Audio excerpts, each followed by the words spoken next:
بسم الله الرحمن الرحیم. السلام علیکم دوستانو. رفیلا میری متاثر دی پنتون لخوانه په نننۍ ویډیو کې تاسو سره د ګرافیک ډیزاین وم قانون چې عبارت له سمپلیسیټي یا سادهګي څخه دی دغه درس وړاندې کوم.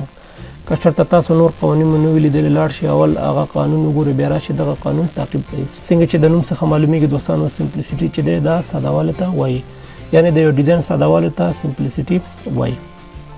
اکثرا خلک چې خپل ډیزاین جوړوي نو څو ځله هغه ګوري تر څو ساده یې کړي او کوم میسج یا پیغام چې لري لیدونکي ته ژر ورسوي. څومره چې زموږ ډیزاین ساده وي دوستانو نو همدومره پر معنا او پر مفهوم وي.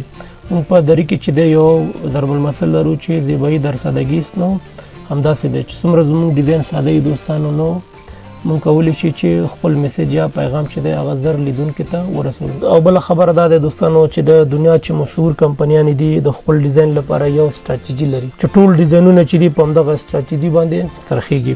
د ښه مثالونو لپاره تاسو ته ما یو څو مثالونه راغوستي دوستانو. دغه مثالونه وګورئ چې د سمپلیسیټي څخه په کوم بڼه باندې دلته په ډیزاین کې استفاده شوې.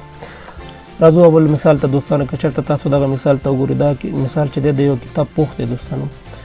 په دغه مثال کې چې د سمپلیسیټي څخه ډېر ښایسته استفاده شوی چې دلته دوه درې ورډه چې دي دین استفاده شوی، یو رنګ چې دی یا بیکګراوند رنګ چې دی دغه ډیزاین ته یې ورکړی او د ټکس څخه استفاده شوی چې په حقیقت کې چې دی دا کنټراسټ هم پورته دی او د سمپلیسیټي څخه ډېر ښایسته استفاده شوی. همدارنګه چې دی بل مګزین یا کتاب چې دی دوستانو که چېرته تاسو راشئ دغه کتاب ته هم تېر شئ، دلته چې دی د کنټراسټ هم ډېر پورته دی او د ټکس څخه استفاده شوی چې دغه مثال هم چې دی د سمپلیسیټي څخه ډېر پورته استفاده شوی.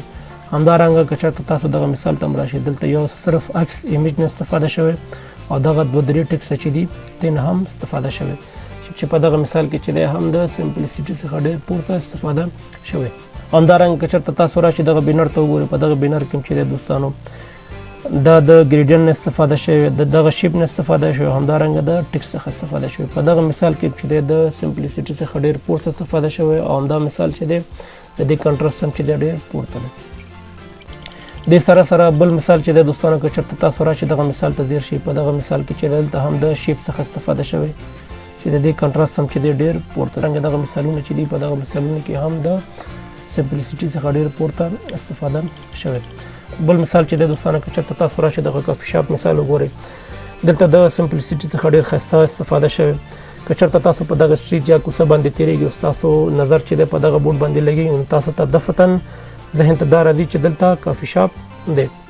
د همدې ډیزاین چې کوم دی سمپلیسیټي څخه استفاده شوی، هدف یې دا و چې په یو نظر باندې لیدونکي دا وګوري او هغې ته ذهن ته دا راشي چې دلته کافي شاپ اویلیبل یا موجود دی.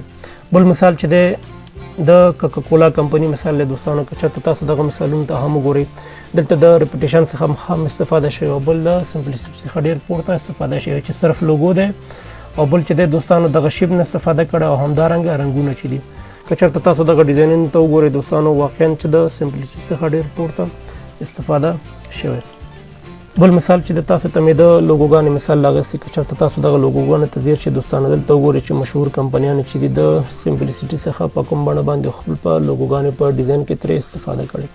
که چېرته تاسو راشئ 1995 اول ځل باندې چې کوم وینډوز 95 راغی بازار ته دوستانو د دې لوګو وګورئ او اوسنی لوګو چې وینډوز 10 یا 11 لوګو دی دوستانو د دې لوګو وګورئ چې دغه سر نه تر دې سره پورې وګورئ د سمپلیسیټي څخه په کوم بڼه باندې دی استفاده کړې.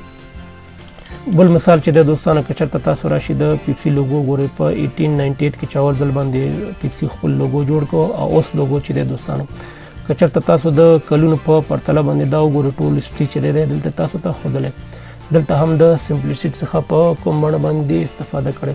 د دې سر نه تر دې سره پورې لوګو چې دی سمپل یا ساده شوی دوستانو. که چېرته د همدې پیپسي لوګو په کوم پروډکټ باندې لګېدلی نو تاسو ته ذهن ته دفتن راځي چې دی دغه پروډکټ چې دی د پیپسي د کمپنۍ مربوط دی. د سره سره دوستانو موږ د سمپلیسیټي څخه په برانډینګ کې هم ترې ګټه یا استفاده کولی شو. تاسو ته ما یو مثال راغوستی، که چېرته تاسو راشئ دغه مثال ته ځیر شئ، دا مثال چې دی د یو باغوش برانډینګ مثال دی دوستانو. که چېرته تاسو راشئ اول دغه لوګو وګورئ، په دغه لوګو کې چې دی د سمپل شیپ څخه دی استفاده کړی چې یو ښایسته ډیزاین یې منځ ته راوړی. چېرته تاسو وګورئ دوستانو د سمپلیسیټي څخه ډېر پورته استفاده شوی. او بل چې دی دوستانو که چېرته تاسو راشئ د دې پروموشنل میټیریل یا برانډینګ ګوري دوستانو لیټر هډ چې دی مثال د لیټر هډ بک سایډ دی مثال د دې پاکټ چې دی مثال مخ او شاته طرف ته چې دی ټول د ریپیټیشن څخه استفاده شوی. همدارنګه دغه سی ډي که چېرته تاسو وګورئ دوستانو صرف لوګو یې پکې ورکړی او د سی ډي چې کوم پوښ دی دوستانو که چېرته تاسو دغه پوښ ته هم وګورئ دلته هم د ریپیټیشن څخه استفاده شوې چې په واقعیت کې د سمپلیسټي څخه ډېر پورته استفاده شوې. همدارنګه دغه موټر ته وګورئ، همدارنګه دغه چې کوم ویب سایټ دی دوستانو دغه ویب سایټ ته وګورئ، دغه اعلان ته وګورئ چې په واقعیت کې چې دی د سمپلیسټي څخه ډېر پورته استفاده شوې. دوستانو دا وګورئ مکمل. دوستانو دا و د ګرافیک ډیزاین موم قانون چې عبارت له سمپلیسټي څخه و تاسو ته مې وړاندې کړل. د نورو ویډیوګانو لپاره زما چینل سبسکرایب کړئ او د بیل بټن کېکاږئ. تر بیا مو په خدای سپارم، ښه وخت ولرئ. الله پامان.